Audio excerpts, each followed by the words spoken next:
All right, guys. Hopefully your Saturday is off to a wonderful start. NBA should be rolling here momentarily, or for a lot of you guys watching this, probably already gone.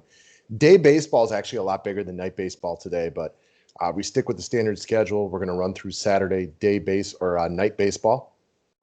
Best of luck on all the slate that you play today. There is a lot of sports action, and have fun with it. I remember, a couple years ago, 3 years ago, talking to you about this. Like, sometimes the day slate's going to be bigger than the main slate, but we just always cover, the main slate or the night slate, especially when there's multiple sports going on. Yeah, if there was no NBA, we'd probably get something out for both, but we always just going to cover the night slate, the main slate, unless like it's a rare circumstance. And today is not that day. All right, so two of your favorite starting pitchers are up top with Ian Anderson and Julio Urias. Do you have a favorite? You going to play both of them? What's your plan here? I think playing both of them is definitely in play. Anderson's my favorite. It looks like the weather has calmed down quite a bit on the East Coast. Anderson's my favorite.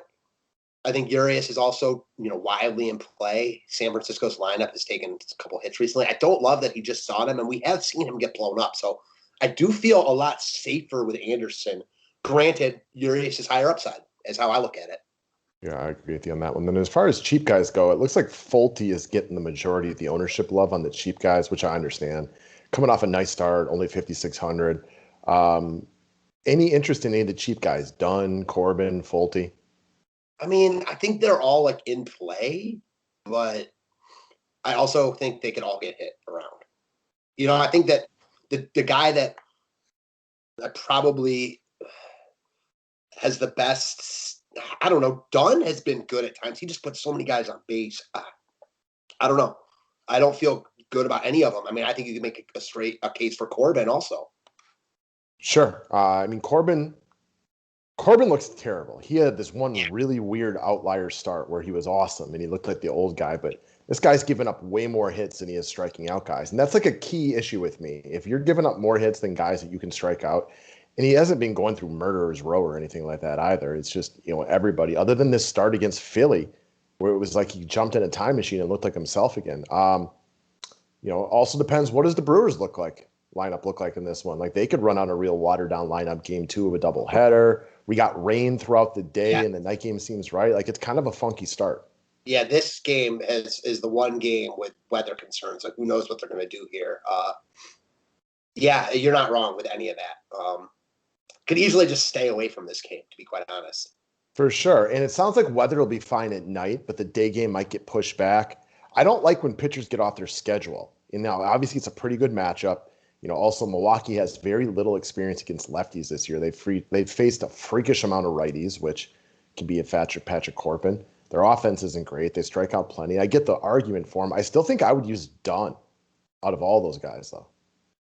Yeah, I agree. I do also think, though, that we've talked about this game being like a wild card game a bunch recently, and it hasn't worked out to the offensive side. People have noticed that a little bit. Not that these offenses have been crazy chalky, but they've been decently popular. People have been on these guys, and they haven't done anything. I think because of the lack of pitching options, you know where I'm going with this. Like, this game's a total wild card. Yeah, and these pitchers, I think, now get love because the offenses haven't been good, and I think you could switch it around and roll with the offenses here. Would you agree with me, though? Like, Anderson is supreme chalk today because everybody knows how watered down that Mets lineup is. He was good last year, had a little roughage at the start of the year, but he's been rounding into form, pitching really well lately. And I think everybody knows the Mets are running out a legit freshman baseball team. Yeah, agreed. I mean, he will be, and that's fine. I mean, I don't care. Like, I'll use him anyways. I mean, look at the other pitching options. Yeah, exactly. Look at Garrett Cole last night. I mean, that was no... you were winning if you had Garrett Cole. Like, it's not like he was so high owned, and like, that's not Anderson tonight, but it doesn't really matter. I'm just going to play Anderson. He doesn't get blown up. I mean, yeah, that can happen at any time, but I don't see it happening to Anderson here. No, the guy that I'd warn people about is Adam Wainwright. This has been going on for a long time. This guy can't pitch on the road. He's really good at home. I mean, once again, 22 points at home. His whip is half at home what it is on the road. His batting average allowed is 140 points higher on the road. This isn't like a small sample size either because this has been seasons and seasons in a row. I cannot explain it, but this guy is like only good in home games. specifically also best in day games too. It's weird, but it's been going on for years now. The worst spots for Wainwright are night road games. I don't get why it's such a big difference. It seems like a statistical anomaly, but we are talking seasons of data now. I wonder. Yeah, I think Arizona is definitely in play here for sure. Does he hate his home life and just go out drinking on the road or something? Like, I don't understand, man. I just cannot wrap my finger around it, but it just keeps working out the same way year after year. It is nuts. So, all right, let's move over to this game. We got Taiwan Walker versus Ian Anderson. Walker only missed, one start? Yeah, he hasn't been out for very long. So he'll get a little love today as well, but I'm just not where I'm going to end up. Same. Any interest in offense in this game? Like, I get that Atlanta's good and they can get to him, but they're not a top priority for me. I agree with that. They will be low owned. He's coming off the DL or the IL, excuse me. So you could, I don't think you're crazy to like Atlanta here. I think they'll be very low owned, and the slate is small. Even if you just want to roll with the good players like the Freeman Acuna, like that stack is elite, right? Like they can get to anybody on any given day. Exactly.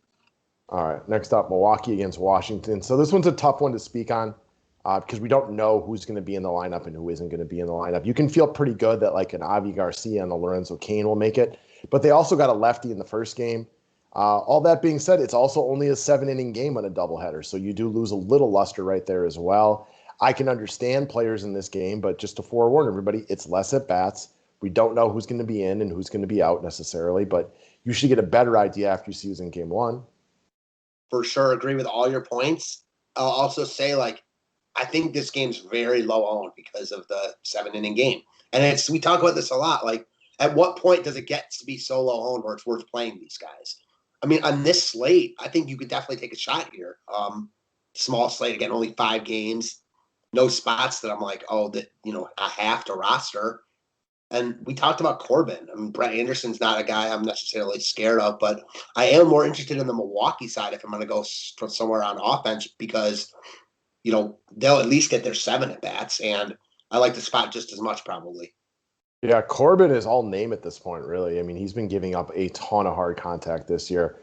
I am vibing on this Willy Adames kid. It's only been a few days he's been over there, but he looks good. All that being said, there isn't anything from this game I love because the best hitter in the game is Juan Soto. He hasn't been great this year. It's lefty on lefty with maybe only, 6 innings at bats. Trey Turner, it's hard to spend $5,600 on a guy who might only play 2/3 of a game.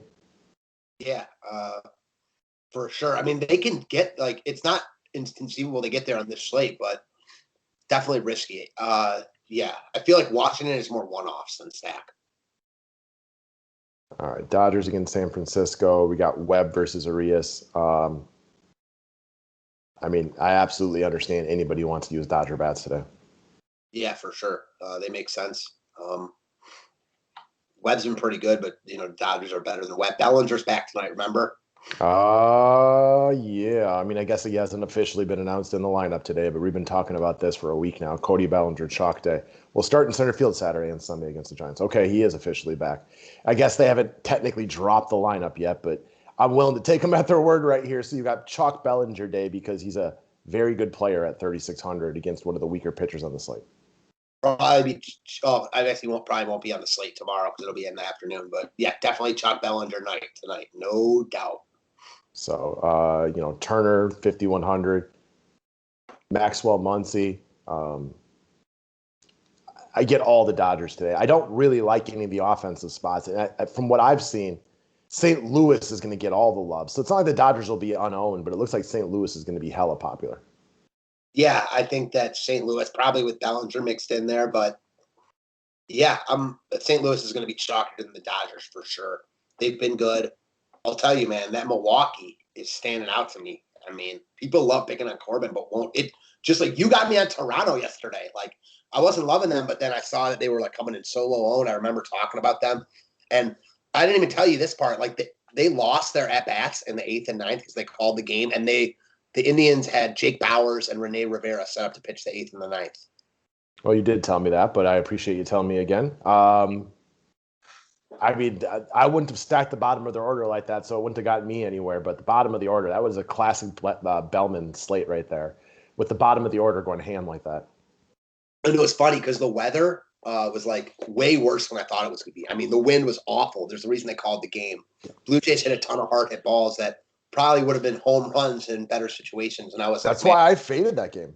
yeah, and I was like, man, I didn't, because I live here. By me, it was like not great weather out, but it was like not that bad. Like you never know, like 45 minutes or half hour downtown, like closer to the lake, the conditions are a little bit different, clearly. So kind of got lucky that they, went off like that. Although unlucky in the sense that like they probably should have had more if the weather was better. But it is what it is. Yeah, I'm with you. St. Louis is going to be really chalky here. More interested in the Arizona side. For sure. Goldschmidt will be insane chalk at 4K, right? I would imagine so. Okay. I mean, he's also like just a lot of name at this point. I know he's got back-to-back double-digit games. He stole a rare base last night. He's back where he used to hit, blah, blah, blah. But like that's one, like if you want to just talk me into the GPP fade based on ownership, I'm all on board. And I'm with you on the Arizona at-bats, the Arizona guys. Look, they're not a great offense. You guys know it, but they got some decent pieces with Marte back. Peralta's no scrub. Some of the guys have had their moments in the sun and everything like that. I know you'd mentioned Ahmed had been hot. Walking a hit last night, not a monster DFS day, but he got on twice. It's like Elvis Andrus. Yeah, like Escobar is a solid hitter. I get that, right? And then it goes back to what we talked about with Adam Wainwright. Wainwright's coming off a dominant start. He was phenomenal against the Cubs the other day.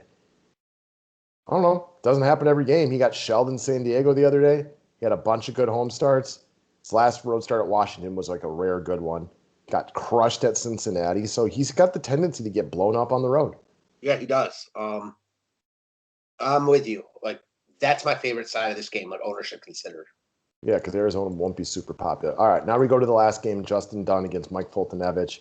It's going to be the exact same thing that we brought up the last couple of days, which is these pitchers aren't great, so the offense makes sense. However, the offenses aren't great, so the pitchers make sense. You never know what's going to happen when you put two bad baseball teams together. Jordan Lyles outscored Cole last night. Right? Like, that doesn't mean that Dunn and Folty are going to be great today, but this game's always a giant wild card. Kyle Lewis had a nice night last night.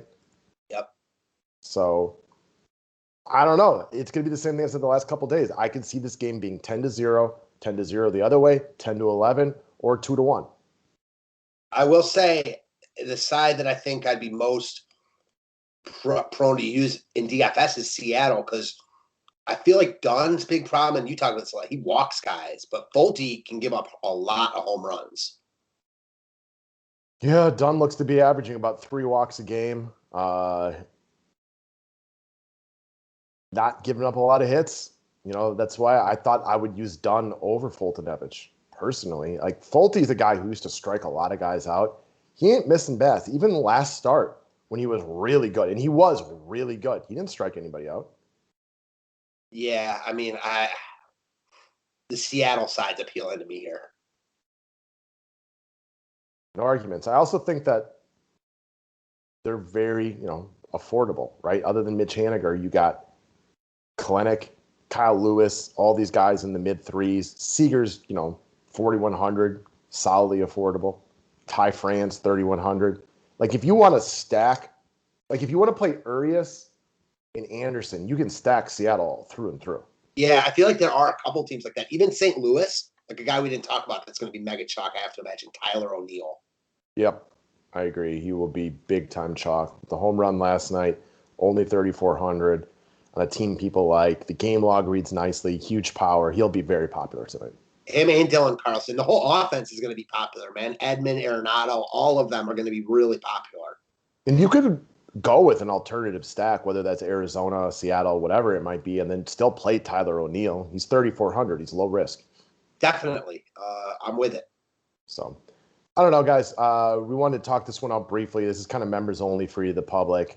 I think it's worth noting that the more we talk this one over, I don't love that Urias just faced San Francisco, but I am legit afraid to fade his upside. He has been pitching well recently. We're talking over his last 1, 2, 3, 4, 5, 6, 7 starts. He's gone 28 plus in 5 of those 7.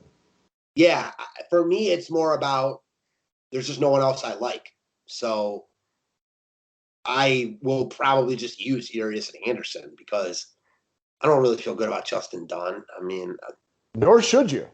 Yeah, I mean, and it's easy to fit these guys, especially because I'm willing to use bottom of lineups. Like, there's so many hitters that are cheap. So I'll make a statement and you let me know what you think. If I were to be the house right now and the bet was available that you could bet on the field of these starting pitchers right here, no Anderson, no Urias, does any of these guys score over 20 DK points tonight? Would you take the field or nobody? 20. That's a good one. At 15, I would definitely take the field. At 20, I want no action. Okay.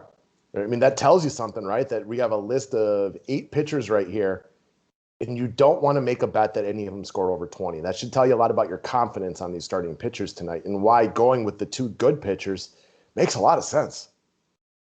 Yeah, for sure. That's all it is. No doubt about it. I completely agree with your first part about these guys. I trust the floor of Anderson right here against the Mets, freshman baseball team. But Urias' ceiling, this is a guy that has been talked about having like elite stuff for years. This could be a flash in the pan, but this could also just be a young guy, starting to reach what people thought he could be because he's been dominant lately, striking a lot of guys out, big score after big score. Yeah, and I will say, like, man, the more we talk about how chalky Anderson's going to be, like, that scares me because I do have a feeling he is going to be, like, mega chalk. Well, I think the arguments for fading him then would be better if there was anybody else you liked, but you don't really like anybody else. Agreed. I can't do it. But then it comes down to the fact that this slate just isn't that great, and everyone's dealing with that. Well, and for you, and being that I know how you think for the most part, like you're going to be different with Arizona bats. So, like, why do you have to care about who the pitchers are? Yeah, exactly. I mean, I struggle to see the Mets like getting to Anderson here because their lineup's so bad. Well, Anderson could get a 16 and be the second highest scoring guy on the slate. I also think Anderson's not a pitcher that should ever be as popular as he's going to be tonight. That's how I feel, but I'll still probably use him because of the other options, as you mentioned. Right. I'm with you wholeheartedly on that one. We need to play Brett Anderson at 8,400 GTFO. No, thank you. No, thank you. And this is coming from the biggest Brewers fan out there. This guy is criminally overpriced today. Yeah, I mean, yeah, no thanks. No, thank you. I can make good arguments for playing Josh Hader over Brett Anderson because he's probably the minimum 4K, and they could score the same, and then I'd get an extra 5K in cat salary cap. Yeah. Brett Anderson's a definite no. He doesn't strike anybody. He's not a terrible real-life pitcher. I think he's firmly average, but he doesn't strike anybody. He's not a good DFS pitcher. It's funny. Like, I feel like when we said this, like, I remember talking about this with Martin Perez, like when he was facing Boston, he was really good. Perez is a better DFS pitcher than Brett Anderson. More strikeout upside. He's not a great strikeout pitcher, but like Anderson's like what? Like I bet you his season career average is like 5 to 6 Ks per 9.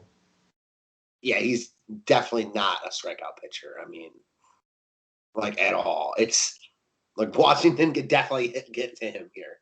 For sure. And he's way too expensive. Yes, I'm with you there. No, all right, guys. Good luck today, everyone. Thank you.